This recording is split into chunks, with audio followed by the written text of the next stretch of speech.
अभिवादन स्वीकार करिए आकाश का। विश्लेषण में स्वागत है आपका। क्यों खास है प्रधानमंत्री मोदी का इंडोनेशिया दौरा। इस सप्ताह की शुरुआत में प्रधानमंत्री मोदी 3 देशों के दौरे पर निकले, जिसके पहले चरण में इंडोनेशिया, दूसरे चरण में ऑस्ट्रेलिया और तीसरे चरण में न्यूजीलैंड शामिल है। आज हम बात करेंगे विश्लेषण में पहले चरण की, अर्थात इंडोनेशिया दौरे की। 6 जुलाई को प्रधानमंत्री मोदी इंडोनेशिया के जकार्ता एयरपोर्ट पर उतरे। वहाँ पे उनका भव्य स्वागत किया गया। खुद प्रबोव सुबियांतो उनको लेने आए। यह एक बहुत बड़ी बात थी भारत के लिए, क्योंकि इंडोनेशिया के राष्ट्राध्यक्ष भारत के प्रधानमंत्री को लेने आ रहे हैं और यह 140 करोड़ भारतीयों की जीत थी। और इंडोनेशिया ने प्रधानमंत्री मोदी को अपना सर्वोच्च सम्मान दिया और इसके साथ ही प्रधानमंत्री मोदी के बाद 35 अंतर्राष्ट्रीय अवार्ड मिला। इंडोनेशिया का सर्वोच्च सम्मान आदिपुरा स्टार है, जो आप याद कर सकते हैं क्योंकि कंपटीशन एग्जाम में बहुत पूछता है। प्रधानमंत्री मोदी इंडोनेशिया के संसद में भाषण भी दिया, जिनका मेन मोटो था विस्तारवाद के बजाय विकासवाद और मानवता। खुशी की बात यह है कि 3rd लार्जेस्ट पॉपुलेशन कंट्री के राष्ट्राध्यक्ष अर्थात इंडोनेशिया ने खुद कहा कि उनके अंदर भी भारतीय डीएनए है। भारत ने इंडोनेशिया के साथ BSCM अर्थात ब्रह्मोस सुपरसोनिक क्रूज मिसाइल पर डील की और Astra missile, air to air missile, जो दुश्मन के मिसाइल को 100 किलोमीटर पहले ही निस्ते नाबूद कर दे, उस पर बात बनी। इसके अलावा 18 और विषयों पर भी बात बनी।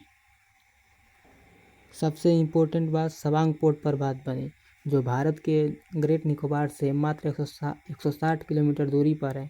भारत उसको डेवलप करेगा शिप बिल्डर के लिए, वहाँ के लोकल और स्थानीय लोगों के मदद के लिए और आर्थिक विकास के लिए। यह मात्र भारत से 160 किलोमीटर दूरी पर है, जिससे इसके भारत को भी बहुत फ़ायदा होगा, क्योंकि दोनों जगहों पर भारत का अगर लोकेशन और जियोग्राफी का नॉलेज रहेगा तो आपातकालीन के दौरान भारत उसका सही से उपयोग कर पाएगा। पूरी दुनिया का 40% व्यापार मलाक्का स्ट्रेट से होता है और भारत का वहाँ पे मौजूदगी पूरी तरह एक गेम चेंजर साबित होगी, जो भविष्य में किसी विशेष परिस्थिति में चूक कर सकती है।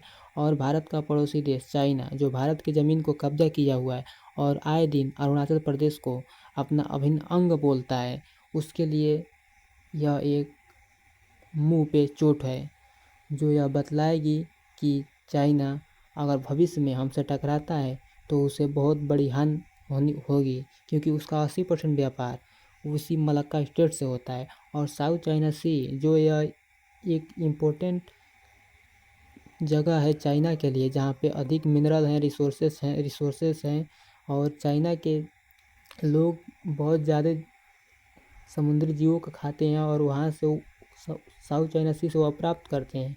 अगर भारत वहाँ पे अपना मौजूदगी बढ़ाता है तो चाइना के लिए दिक्कत। भारत खुद सवांग पोर्ट को डेवलप करेगा, जिससे यह फ़ायदा होगा कि भारत सुमात्रा द्वीप के जो इंडोनेशिया का है और उसके मुख पे सवांग पोर्ट है और उसके मुख पर 160 किलोमीटर दूर भारत का ग्रेट निकोबार प्रोजेक्ट है। इन सारे जगहों का लोकेशन भारत के पास इतने अच्छे से होगा कि भारत किसी विशेष परिस्थिति में अपना सब कुछ झोंक देगा उस एरिया को जीतने के लिए, क्योंकि जियोग्राफी बहुत इम्पोर्टेंट रोल प्ले करती है युद्ध में। क्योंकि अगर आप मान लीजिए अगर कहीं बाढ़ आया है और हमें मालूम नहीं है और हमारी सेना वहाँ पे घुस जाती है, तो क्या हम युद्ध जीतेंगे? नहीं। अगर हमारे पास ज्योग्राफी की अच्छी पकड़ होगी तो हम युद्ध उस वक्त करेंगे जब मौसम साफ़ हो, जब बाढ़ ना आया हो, कि हम ज़्यादा दूर तक अपना विस्तार कर सकें और विकास कर सकें और मानवीय मूल्यों को सुरक्षित रख सकें। साउथ चाइना सी, जिसे चाइना अपना दावा छोड़ता है, उसके किनारे पर बसे देश हमेशा चाइना से परेशान आते हैं, क्योंकि चाइना आए दिन किसी न किसी देश के द्वीप को अपना बोलता है। और यही कारण है कि यहाँ के जितने भी देश हैं भारत से अपना संबंध अच्छा रखते हैं, क्योंकि जानते हैं भारत इस क्षेत्र का एक बहुत ही भरोसेमंद और मानवता बहुत बड़ी विरासत वाला देश है, जो उसका कभी यह मकसद नहीं होता है किसी से गद्दारी करना। चाइना दूसरी तरफ, चाइना खुद श्रीलंका को लोन दिया और श्रीलंका को लूट लिया। म्यांमार में तख्ता पलट और बांग्लादेश पर पड़ा है। पाकिस्तान तो पहले से बर्बाद हो चुका है और उसको लोन देकर चाइना पाकिस्तान इकोनॉमिक कॉरिडोर बनवाया और उससे कोई विशेष फ़ायदा पाकिस्तान को नहीं हुआ। चाइना यह जानता है कि मलक्का स्टेट को काउंटर करने के लिए मुझे कुछ ना कुछ करना चाहिए, और चाइना स्ट्रिंग ऑफ पर्ल्स नाम का एक योजना बनाता है और उसी पर काम करता है, जबकि भारत नेकलेस ऑफ डायमंड योजना पर कार्य करता है और चाइना को घेरता है। और नेकलेस ऑफ डायमंड के कारण ही भारत सवांग पोर्ट पर अपनी पकड़ बना रहा है, और पकड़ बनाने के बाद भारत चाइना के हर उस सबमरीन पर नज़र रखेगा, हर उस जहाज़ पर नज़र रखेगा जो भारत के खिलाफ होगा, जो मानवता के खिलाफ होगा। आप इस बारे में क्या सोचते हैं कमेंट बॉक्स में ज़रूर लिखें और अपनी राय ज़रूर दें। वीडियो अच्छा लगा हो तो चैनल को सब्सक्राइब करें और लाइक करें। जय हिंद।